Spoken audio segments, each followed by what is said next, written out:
हाँ सर, आज जो आपने हमें मीडिया वालों को यहाँ बुलाया कि अपना जो ई स्टैम्प घोटाला आपके साथ जो स्कैम हुआ है उसके बारे में बताइए सर। सर कहना है कि मैंने अपने बेटे को काम शुरू कराने वास्ते मुद्रा लोन अप्लाई किया सी बैंक में।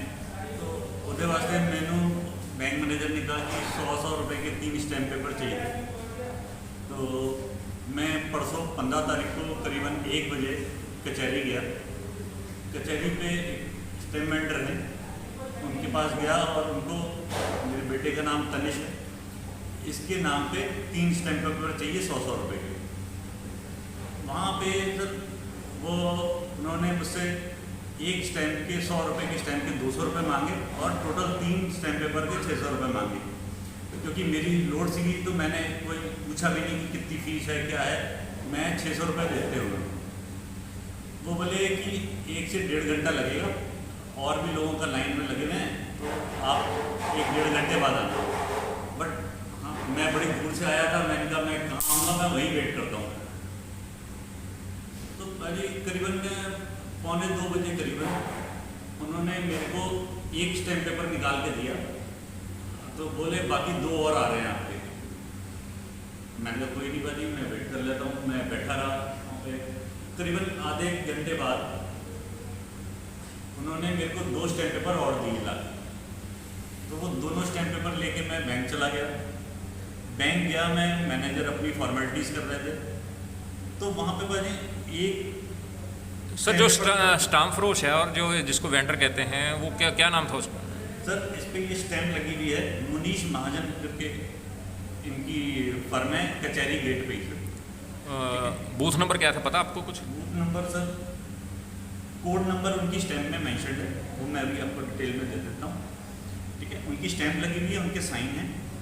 उसमें हुआ क्या था कि मैनेजर के पास जब गए और वो मेरे लोन प्रोसेस कर रहे थे, तो उसमें एक स्टैम्प जो है, दिखाना सर। एक स्टैम्प है 100 रुपये की।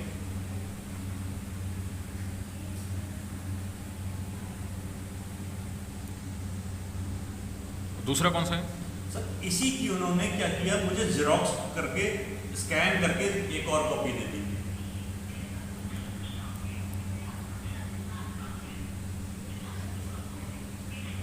जिनके दोनों ही सर्टिफिकेट नंबर सेम है।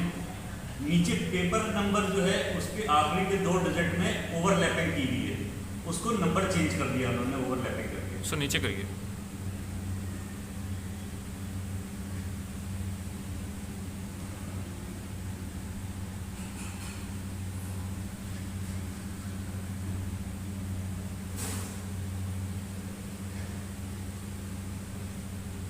ठीक है।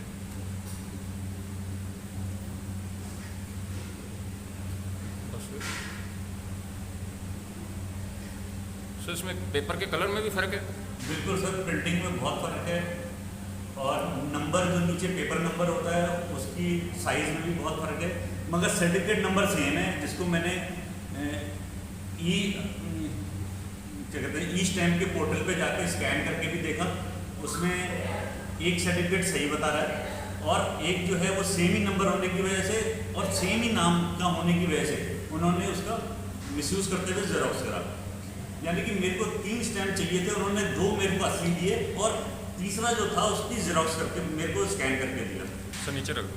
फिर मेरे मैनेजर ने जब इस चीज़ को पकड़ा, मैं बड़ी मुश्किल से अपने बेटे के कैरियर को शुरू करने के लिए मुद्रा लोन अप्लाई किया था और मेरा लोन जो है वो शक के दायरे में आ गया और मैनेजर ने उसको होल्ड कर दिया, जिससे मेरा 20 लाख रुपए का झटका लगा और मेरा लोन रुक गया।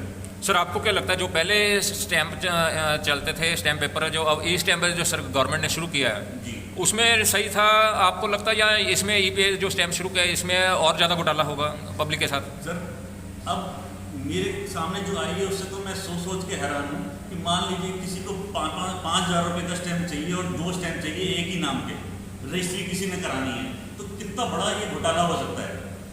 एक ही नाम का, मान लीजिए मैं एक खरीदने वाला है एक बेचने वाला है।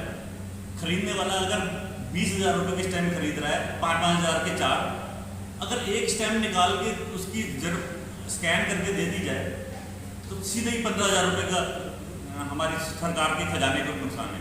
सर नहीं, हमारा सवाल था कि जैसे कि कोई घोटाला होता है, सरकार उसके बाद कोई नई पॉलिसी या नई कानून लेके आते हैं, तो जैसे उन स्टाम्प पेपरों के बाद ये ई स्टैम्प शुरू किया है, सर इसमें ज़्यादा घोटाला हुआ या पहले वालों में ज़्यादा घोटाला होता था? मेरे को तो इसमें बहुत ज़्यादा घोटाले की गुंजाइश नज़र आ रही है, क्योंकि कंप्यूटराइज ज़माना है आज की डेट में। हम लोग ई कॉमर्स और आजकल के स्टूडेंट सब कंप्यूटर का एक्सपर्ट हैं, और ये कंप्यूटर से निकलने वाली चीज़ है, क्या हैकिंग हो रही है उसमें, क्या स्कैनिंग हो रही है, इस बारे में हम आम आदमी को स्टैम्प पेपर अपने जीवन में खरीदने की कितनी बार जरूरत पड़ती है, 2 या 4 बार। हमें इसकी बारीकियाँ नहीं पता कि इसमें क्या चीज़ है। ਤੁਸੀਂ ਕਿਸੇ ਨੂੰ ਕੰਪਲੇਂਟ ਕੀਤੀ ਇਹਦੇ ਬਾਰੇ? मैं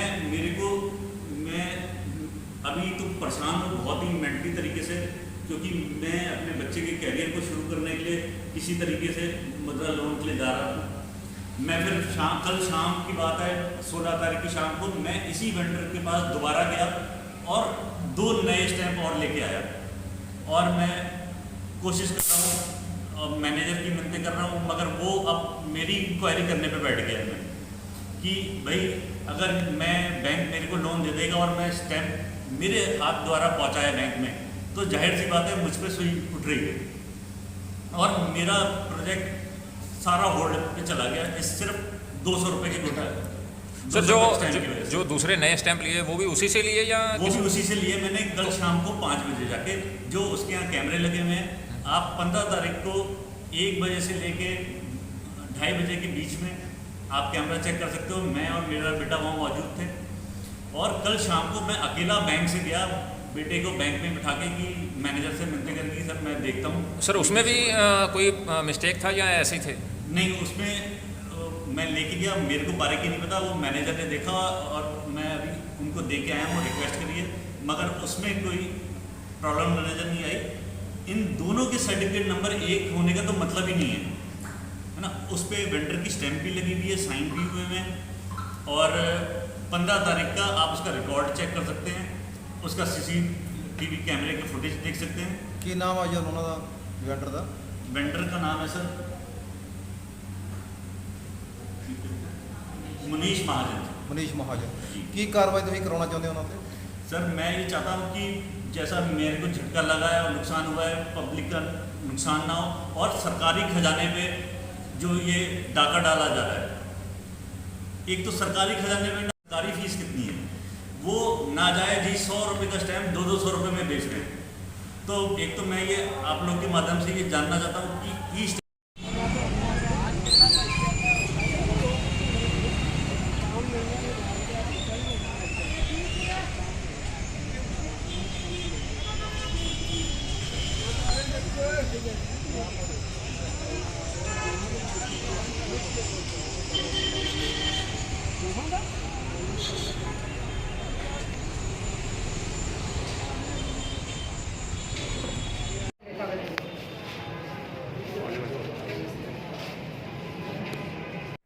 हाँ सर 2 ਦਿਨ ਪਹਿਲੇ ਇੱਕ ਇੱਥੋਂ ਸਟਾਂਪ ਫਰੋਸ਼ ਦਾ ਇੱਕ ਮਾਮਲਾ ਸਾਹਮਣੇ ਆਇਆ ਸੀਗਾ ਕਿ ਉਹ ਈ ਸਟੈਂਪ ਜਿਹੜੇ ਅੱਜ ਕੱਲ੍ਹ ਚੱਲ ਰਹੇ ਆ ਪੰਜਾਬ ਗਵਰਨਮੈਂਟ ਵੱਲੋਂ, ਤੇ ਉਹਨਾਂ ਦਾ ਧਾਂਦਲੀ ਸਾਹਮਣੇ ਜਿਹੜੇ ਕਿ ਨੰਬਰ ਜ਼ੀਰੋਕਸ ਕਾਪੀ ਦੀ ਕੱਢ ਕੇ ਸਕੈਨ ਕਰਕੇ ਉਹਨਾਂ ਨੂੰ ਸੇਲ ਕੀਤਾ ਜਾ ਰਿਹਾ ਵਾ, ਉਹਦੇ ਬਾਰੇ ਸਰ ਪੁੱਛਣਾ ਚਾਹੁੰਦੇ ਸੀਗੇ ਕੀ ਚੱਲ ਰਿਹਾ? ਹਾਂਜੀ, ਇਹ ਮਾਮਲਾ ਤੁਹਾਡੇ ਦੁਆਰਾ ਦੱਸਿਆ ਗਿਆ ਸਾਨੂੰ, ਤੇ ਇਹ ਕਾਫੀ ਸੀਰੀਅਸ ਇਸ਼ੂ ਹੈ। ਜੇਕਰ ਇਹਦੇ ਵਿੱਚ ਕੋਈ ਸੱਚਾਈ ਪਾਈ ਜਾਂਦੀ ਹੈ ਤਾਂ ਸਖਤ ਕਾਰਵਾਈ ਕੀਤੀ ਜਾਏਗੀ। ਤੇ ਸਰ ਜਿੱਦਾਂ ਕਿ ਪੁਰਾਣੇ ਪਹਿਲੇ ਜਿਹੜੇ ਸਟਾਂਪ ਚੱਲਦੇ ਸੀਗੇ ਉਦੋਂ ਵੀ ਇਹ ਕੰਮ ਹੁੰਦਾ ਸੀ, ਲੇਕਿਨ ਇਹਨੂੰ ਬੰਦ ਕਰਨ ਵਾਸਤੇ ਸਰ ਗਵਰਨਮੈਂਟ ਨੇ ਈ ਸਟੈਂਪ ਕੀਤਾ, ਲੇਕਿਨ ਉਹਦੇ ਵਿੱਚ ਵੀ ਇਹ ਚੀਜ਼ਾਂ ਸਾਹਮਣੇ ਆ ਰਹੀਆਂ। ਗਵਰਨਮੈਂਟ ਦਾ ਬੜਾ ਪ੍ਰੋਗਰੈਸਿਵ ਸਟੈਪ ਹੈ ਕਿ ਜੇ ਈ ਸਟੈਂਪਿੰਗ ਇਹਨਾਂ ਨੇ ਕੀਤੀ ਹੈ, ਤੇ ਜੇਕਰ ਇਹਦੇ ਵਿੱਚ ਕੋਈ ਕਰਦਾ ਕੋਈ ਫੋਰਜਰੀ ਤਾਂ ਵੀਲ ਸਟ੍ਰਿਕਟ ਰੱਖੀ।